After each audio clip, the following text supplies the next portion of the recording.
Inilah Goris Sadan TV, membaca Indonesia dengan 3 metode. Metode pemikiran kritis,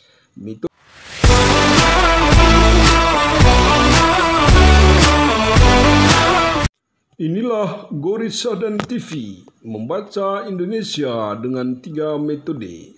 Metode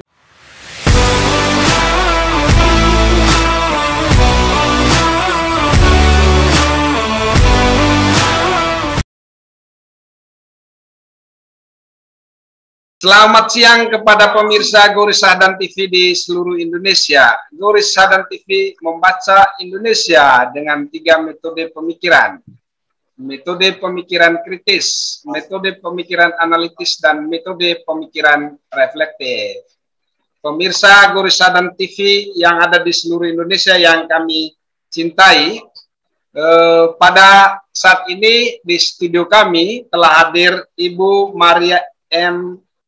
Dewi Wahyundari, pengamat lingkungan hidup. Beliau adalah sehari-hari sebenarnya bergelut di dalam persoalan-persoalan yang terkait dengan lingkungan hidup dan pelestarian alam Pada kesempatan ini dengan beliau kita akan bicara tentang pelestarian alam dan kerusakan iklim, tantangan generasi muda Waktu dan kesempatan kami berikan kepada Ibu Maria. Silakan Bu Maria. Selamat siang, terima kasih ke Pak Goris yang telah memberi waktu kepada saya. Pemirsa Goris Sadan TV seluruh Indonesia, tadi Pak Goris sudah memperkenalkan saya adalah seorang ibu yang pemerhati terhadap lingkungan hidup dan merasa khawatir terhadap masa depan kelestarian bumi. Saya sebetulnya profesi dasar saya adalah seorang dokter hewan, lulusan UGM tahun 1987. Tetapi karena sebagai PNS saya harus tunduk kepada keputusan yang harus saya jalankan. Saya pernah kerja di laboratorium, saya kerja di Dinas Pertaniannya, dan saya kerja di Badan Ketahanan Pangan. Terakhir saya kerja di Balai Diagnostik Kehewanan di Barongan, 15 kilo dari sini. Itu sebetulnya basic apa itu ilmu saya, karena dulu saya pernah kerja di Timur Timur selama 11 tahun. Saya kerja di klinik dan laboratorium kesehatan hewan serta memimpin dulu namanya Pimpro memimpin proyeknya kesehatan hewan di Timor Leste. Terima kasih. Saya sebetulnya sudah lama sekali menjadi pemerhati ini, terutama di saat krisis energi mulai menghinggapi seluruh dunia, terutama Indonesia. Kemudian saya beserta teman-teman pada waktu itu respek terhadap energi terbarukan. Dan itu adalah salah satu solusi bagi kelestarian alam akibat dari emisi karbon yang sekarang ini mulai menjadi masalah besar. Kita tahu bahwa kerusakan alam, dan Pak Goris bilang kerusakan iklim. Biasanya perubahan iklim. Oke, kerusakan iklim saya pikir supaya menjadi perhatian seluruh dunia, karena bukan hanya perubahan iklim memang rusak sekarang iklimnya karena eksploitasi manusia yang tidak terkendali terhadap penggunaan energi fosil atau kegiatan-kegiatan yang menimbulkan emisi karbon tidak terkendali dan menimbulkan pemanasan global, menimbulkan kerusakan iklim. Seperti kita rasakan sekarang ini bahwa kerusakan iklim itu menyebabkan badai panas, badai dingin, banjir, kebakaran hutan, dan yang baru saja kita alami bersama seluruh dunia adalah pandemi COVID-19. Itu termasuk akibat dari perubahan suhu ekstrim, menyebabkan virus atau mikroorganisme lain menjadi timbul tanpa terkendali. Akibatnya kita sendiri yang merasakan sekarang menimbulkan menguras tenaga, waktu, pikiran, perasaan, ekonomi dan segala macam penghidupan hidup kita tuh terpengaruh semua. Dan yang paling menyedihkan, kita ditinggal oleh orang-orang yang kita cintai, banyak anak menjadi yatim piatu, itu sangat menyedihkan. Saya sebagai seorang ibu, apakah negara mampu untuk menggantikan peran orang tua dari anak-anak yatim piatu akibat pandemi? Di Komodo orang sudah mulai khawatir kalau nanti terjadi pemanasan global dan pencairan es seluruh dunia, akibatnya suhu muka air laut naik, bisa tenggelam nanti. Kalau itu masalah lokal, tapi yang paling kita rasakan adalah kemarin itu adalah pandemi. Itu salah satunya juga akibat dari emisi karbon yang luar biasa di seluruh dunia yang kita rasakan bersama-sama. Generasi milenial, yaitu generasi Y dan generasi Z, mereka sangat kritis mempertanyakan kredibilitas pemangku dari otoritas. Pemerintah dinilai perlu adaptasi dengan tuntutan melalui kebijaksanaan yang tepat. Beberapa hari lalu ada KTT G20, tapi kenyataannya tidak menghasilkan kesepakatan untuk mengelola bumi itu lebih baik. Dan kita, negara Indonesia, diminta untuk menjadi ketua G20 dalam rangka terutama untuk mengelola bumi ini supaya perubahan iklim, atau tadi Pak Goris bilang kerusakan iklim itu tidak merajalela. KTT ini diteruskan ke Glasgow di Skotlandia. Kita masih mengharapkan bahwa KTT perubahan iklim di Glasgow ini akan menghasilkan kesepakatan yang nyata. Apa sebetulnya yang harus kita kerjakan? Yang jelas bahwa kita sudah diberi kepercayaan oleh dunia untuk menjadi ketua. Karena apa? Kalau menurut saya, karena kita ini memang netral. Kita diterima oleh seluruh ideologi dunia yang besar-besar. Kita dekat dengan ideologi komunis, dengan kapitalis, dengan negara-negara Islam. Jadi dianggap kita ini adalah netral. Dianggap kita harus bisa memperjuangkan cita-cita dan harapan yang universal. Oleh karena itu sudah waktunya bahwa kita memberikan masukan kepada pemimpin bangsa kita untuk berbuat sesuatu. Jelas Ibu Pertiwi itu menangis setiap hari. Mungkin saya dalam hati juga menangis. Ini saya sudah enak. Mungkin kalau Tuhan kasih umur panjang, saya paling 20 tahun lagi. Tapi anak dan cucu saya bagaimana ini? Jadi memang anak-anak ini sudah kayak seperti mereka itu untuk menuntut kita.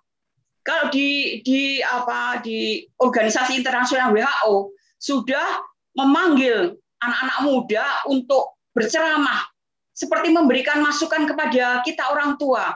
Apa sebetulnya tindakanmu untuk kami, untuk masa yang akan datang?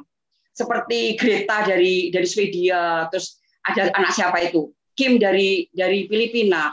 Mereka menuntut kita. Dan Bapak yang paling mensupport saya adalah seruan Bapak Suci Paus Fransiskus. Beliau memberikan masukan kepada kita dan pemimpin dunia untuk memberikan membuat tindakan-tindakan radikal transformatif untuk mengelola bumi ini, dan jangan ditunda-tunda lagi. Jadi ada dasar spiritualitas dan moralitas untuk kegiatan kita, dan itu sesuai dengan semua Alkitab yang ada di bumi ini pasti, termasuk orang-orang yang tidak punya Alkitab. Pasti seperti tokoh-tokoh budaya atau anak-anak kepala-kepala suku. Mereka sudah tahu mengenai bagaimana mengelola bumi itu, seperti di Kalimantan, terus suku-suku di Argentina, ada di Kanada. Mereka sekarang merasakan sekali dampaknya. Gletser mulai mencair. Tiba-tiba di sana ada hujan yang selama hidupnya tidak pernah ada air hujan di Greenland itu, bayangkan. Jadi perubahan iklim, kerusakan iklim luar biasa, dan itu ada di depan mata kita.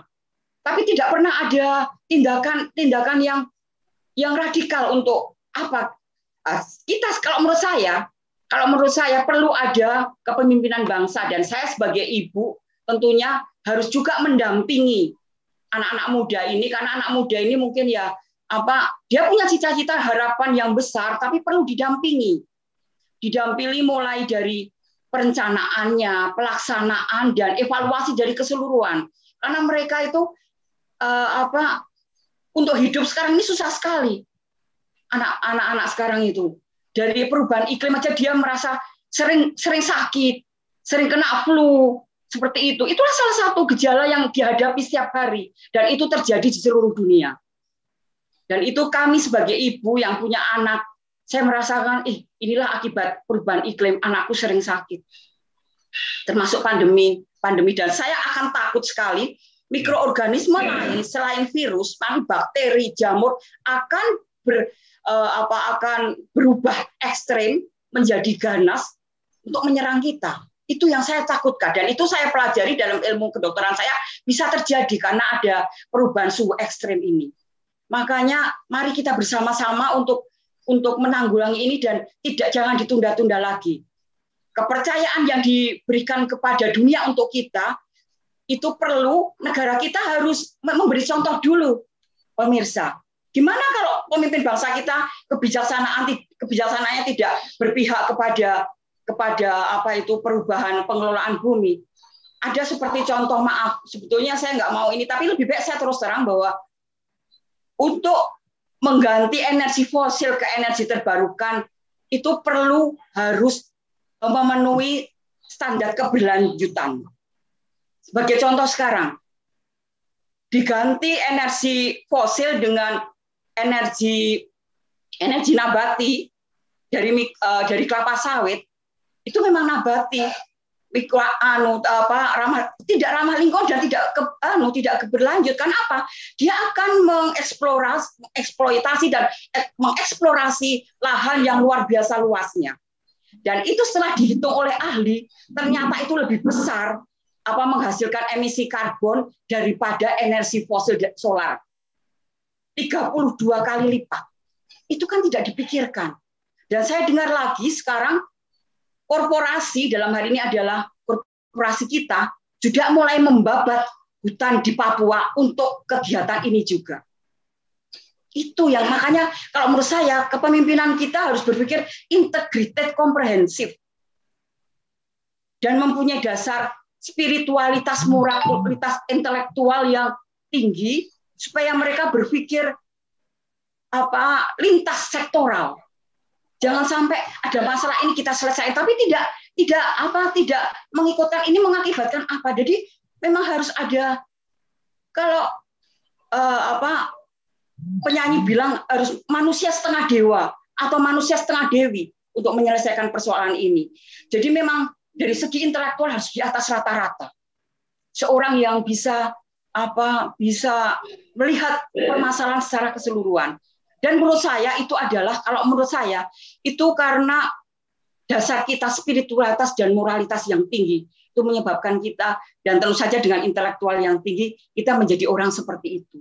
Maka kita menjadi pemimpin bangsa harus belajar dan terus belajar. Kalau kita sudah diberi kepercayaan untuk menjadi ketua G20, tapi negara sendiri mengelolanya tidak bisa menjadi contoh, terus bagaimana? Harus mulai dari diri kita. Mari kita bersama-sama untuk menyelesaikan persoalan ini, dimulai dari negara kita. Karena saya percaya bahwa negara lain menganggap bahwa Indonesia itu adalah, pertama adalah sumber daya alamnya luar biasa banyaknya, suku bangsanya luar biasa beragamnya, ragam flora dan fauna luar biasa besarnya, dan menjadi lalu lintas internasional. Dari dulu kita selalu belajar lalu lintas internasional Indonesia itu memang mulai dari selatan ke utara, dari Pasifik, dari selatan ke Eropa, semua melewati kita. Dan yang jelas paling merasakan nanti kerusakan iklim, perubahan iklim akibat pemanasan global ini adalah termasuk kita. Itu yang kita. Oleh karena itu, mari kita dukung pemerintah kita untuk berani berubah secara radikal. Kalau misalnya kelapa sawit itu belum dimulai, bisa dirubah. Perlu diketahui bahwa kelapa nyiur yang selama ini orang tua kita selalu pakai, dan pramuka, saya dulu dari kecil seorang pramuka, mulai dari akar sampai daun dan semuanya itu sangat berguna sekali dan bernilai ekonomis dan tidak banyak menghasilkan emisi karbon tinggi. Kenapa kita tidak berubah ke situ lagi? Nyiur melambai itu. Dan itu sudah saya punya di kantor saya itu kelapa sawit. Kelapa sawit itu tidak bernilai ekonomi sama sekali batangnya. Saya harus mencari orang untuk menebang kelapa sawit, harus membayar. Kalau kelapa yang biasa itu kelapa nyiur itu, mereka nggak usah bayar, malah saya dikasih uang 250.000. Jadi nilai ekonomisnya sudah jelas, dan saya punya pengalaman mengenai kelapa sawit dan kelapa. Bisa berubah, belum terlambat semua tindakan yang sekarang diputuskan oleh pemerintah. Kita kan tahu sendiri itu di Kalimantan Selatan dan sekarang di Papua. Bayangkan itu berapa ribu hektar hutan heterogen dirubah menjadi homogen kelapa sawit hanya untuk menghasilkan energi terbarukan. Padahal kelapa sawit itu juga berkompetisi dengan kebutuhan kita manusia dan hewan. Karena itu kan menghasilkan bimoli, bisa untuk makanan ternak. Kok kita berkompetisi dengan mereka? Sangat tidak bijaksana kebijaksanaan itu. Oleh karena itu, apakah bisa kebijaksanaan seperti itu dirubah dan kita memberikan masukan? Kita datangkan ahli-ahli. Saya punya referensi mengenai itu bahwa energi kelapa sawit itu 32 kali lipat menimbulkan energi karbon daripada solar, energi fosil. Itu yang tidak diketahui oleh orang-orang mungkin untuk mengambil kebijaksanaan penting seperti ini. Makanya tolong diajak juga orang-orang ahli untuk menentukan kebijaksanaan itu. Jangan hanya kemauan partai politik saja, bahaya. Jadi oleh karena itu mari kita selamatkan bumi ini, dan semua pemimpin kita pasti punya anak cucu. Apakah mereka tidak berpikir mengenai itu? Kita sudah enak nih orang tua. Sekarang anak-anak ini bebani dengan masalah-masalah berat, sakit yang setiap hari ada di depan mata mereka. Badai dan bencana banjir sebagainya itu kan karena ulah kita semua leluhur-leluhur. Tapi oke lah, itu semua adalah proses dari seluruh kehidupan dan penghidupan bangsa kita. Tapi mari kita coba. Memang harus radikal. Ada beberapa pertanyaan dari pemirsa Gurisa dan TV ya. Pertanyaan yang pertama itu, bagaimana melibatkan sebanyak mungkin kaum muda supaya kaum muda ini punya perhatian yang besar kepada krisis lingkungan hidup ya. Kita tahu bahwa lingkungan hidup kita itu telah mengalami krisis yang sangat hebat ya. Itu terbukti dari berbagai macam penyakit, kemudian banjir, badai, kemudian macam-macam bencana lah ya. Termasuk juga kita semakin rentan untuk menghadapi berbagai macam penyakit ya. Termasuk juga adalah krisis energi ya. Apa nih yang bisa dilakukan oleh kaum muda mulai sekarang? Kalau saya sebetulnya anak muda kita ini banyak yang potensial untuk maju. Tapi saya lebih cenderung bahwa seluruh kebijaksanaan kita, pemangku kebijaksanaan otoritas bangsa ini berpihak kepada mereka. Itu yang penting. Dan anak-anak. Itu yang penting. Kalau anak-anak muda mungkin bisa diikutkan saya lihat partai-partai politik mengikutkan mereka dalam kegiatannya. Oke, tapi saya lebih penting bukan partainya anak muda, tapi partai yang berpihak kepada anak muda dan anak-anak. Itu yang paling penting, saya pikir. Itu yang penting. Kalau anak muda, sekarang itu bayangkan kalau anak muda masih umur 25-26 tahun, untuk cari kerjaan aja sulit, maka Gimana mereka mau berpikir jernih dan cemerlang mengenai masa depan bangsa? Seluruh untuk dapat rumah aja mereka harus di pinggir-pinggir semua. Untuk datang ke kota aja dia butuh waktu dan resiko tinggi untuk kecelakaan di jalan, terpapar oleh virus-virus di jalan. Jadi lebih baik kita orang tua ini merendahkan hati kita untuk kebijaksanaan kita itu berpihak kepada mereka. Beri kesempatan mereka misalnya bekerja ya honornya yang tinggi dong, karena mereka membutuhkan dana untuk survive dalam kondisi seperti ini. Jangan sampai kayak seperti maaf saja ya, ini di pegawai negeri, saya sebagai pegawai negeri. Akhirnya dana-dana besar orang-orang yang punya eselon tinggi, yang ini anak-anak muda itu harus merangkak dari bawah. Gimana mereka punya kesempatan untuk mendapatkan itu? Kalau menurut saya adalah keberpihakan kepada anak muda, termasuk anak-anak cucu kita, termasuk generasi alfa. Generasi alfa adalah generasi yang lahir kemarin sore sampai umur 11 tahun. Mereka itu sangat cerdas dan punya sifat sangat cerdas dan mudah mengadopsi ilmu-ilmu dari luar. Itu. Begitu Pak Goris. Iya. Ya, menarik sekali itu Tante ya. Kira-kira apa nih yang bisa Tante rekomendasikan ya? Baik kepada pemerintah, kemudian kepada partai politik ya, termasuk juga kepada kaum muda ya, untuk membuat iklim kita ke depan itu menjadi iklim yang sangat mendukung ya kehidupan manusia dan juga ekosistem yang ada di dalamnya. Kalau saya anak muda pertama kali sekarang harus bergaya hidup sehat. Ya. Bergaya hidup sehat itu yang penting. Anak-anak kita yang belum bisa mencari makan sendiri, kita buat supaya mereka itu tetap sehat. Itu yang penting. Mereka sehat, harus sehat dulu. Begitu. Terus yang kedua untuk partai politik, ya jangan hanya kompromi-komprominya, hanya kompromi-kompromi yang mungkin dengan imbalan-imbalan tertentu, harus